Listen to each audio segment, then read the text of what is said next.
Je suis pêcheuse en fait, je l'ai appris sur le tas, je me suis mise à la pêche. J'ai un neveu qui m'a dit « Tati, pourquoi tu vas pêcher hein? Pourquoi tu prends le bateau de tonton et que tu vas au large ?»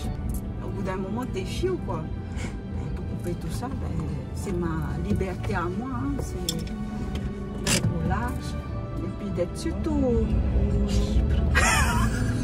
Mes amis, aujourd'hui nous allons parler de pêche. Bon, c'est pas la première fois qu'on va parler de pêche ici, j'ai déjà fait beaucoup de vidéos avec des pêcheurs. Mais justement, c'est des pêcheurs. Des hommes, des hommes, des hommes et encore des hommes. C'est pas qu'en Polynésie française, en fait à travers le monde, dans tous les endroits où je suis allée filmer la pêche, j'avoue que j'étais tout le temps avec des mecs. Jusqu'à ce que finalement je rencontre Lucie. Elle fait partie des rares pêcheuses professionnelles qu'on trouve en Polynésie française. Il y en a, hein, évidemment. Mais il y a quand même une majorité d'hommes. Pourquoi? Eh bien, c'est une excellente question. Et donc, pour cet épisode, je deviens apprentie pêcheuse. Je vais partir avec une femme pour apprendre avec une femme. Dans un domaine où on ne s'attend pas forcément à nous voir.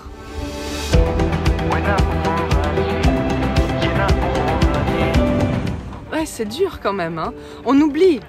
Quand on va manger dans un snack et qu'on commande son sashimi, son poisson cru, son poké, on se retrouve avec des belles assiettes colorées et on a tendance à oublier ce qui se passe avant que ça arrive dans l'assiette. Oh. Ça va? Ça va, hein? Ça donne un peu envie de vomir. Ah merde. Mais ça va, hein? Je survivrai. La pêche, c'est dur.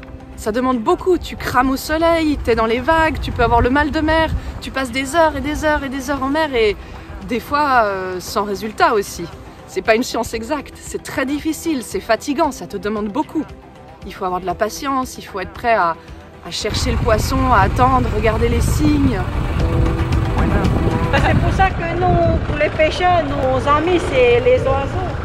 Parce que c'est eux qui nous guident en fait pour trouver du poisson. Là, ils sont là. Oui! Bravo!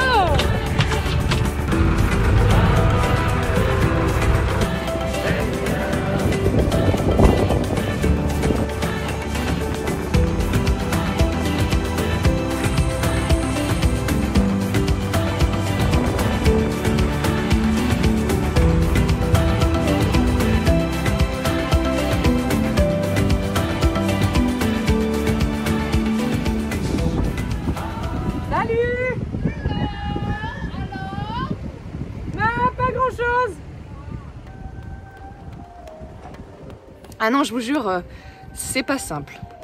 Mais pour moi, ces sorties en mer, c'est super important. Ça m'aide à rester humble, de se rendre compte que, bah voilà, il y a des domaines comme ça, face à la mer, on se sent tout petit, c'est super difficile. Mais on se bat, on essaye, et du coup, on respecte beaucoup plus le poisson et ce qui finit dans notre assiette quand on se rend compte de tout le travail et de à quel point c'est dur pour en arriver là. C'est pas juste dire oui, un sashimi frites, s'il te plaît. Voilà. Et ça, on s'en rend moins compte si on fait que aller manger au restaurant et qu'on va pas soi-même prendre le poisson. Tu serais capable d'aller en mer, de passer des heures et des heures et des heures à te faire secouer et brûler par le soleil pour ensuite rentrer et couper ce poisson en petits morceaux? C'est difficile quand même. Il faut être capable de tirer son poisson, de se battre avec lui, de le ramener et ensuite il faut le tuer et le découper. C'est quand même tout un processus qui demande beaucoup, qui est très fatigant. C'est un travail de femme la pêche un peu maintenant, non? C'est tout, on fait tout. Mais traditionnellement, c'était les hommes ou les femmes qui allaient pêcher? Non, les hommes. Ah, les temps changent alors.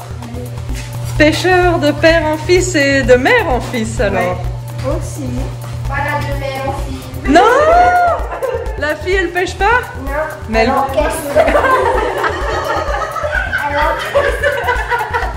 Comme ça, je fais des études de commerce. Donc ouais, je suis peut-être pas la plus grande des pêcheuses, mais bon, j'aime bien apprendre et je vais continuer à persévérer. Donc à partir de l'année prochaine, je vais vous proposer d'autres petits films où on ira en mer pour découvrir plus avec les pêcheuses de Polynésie.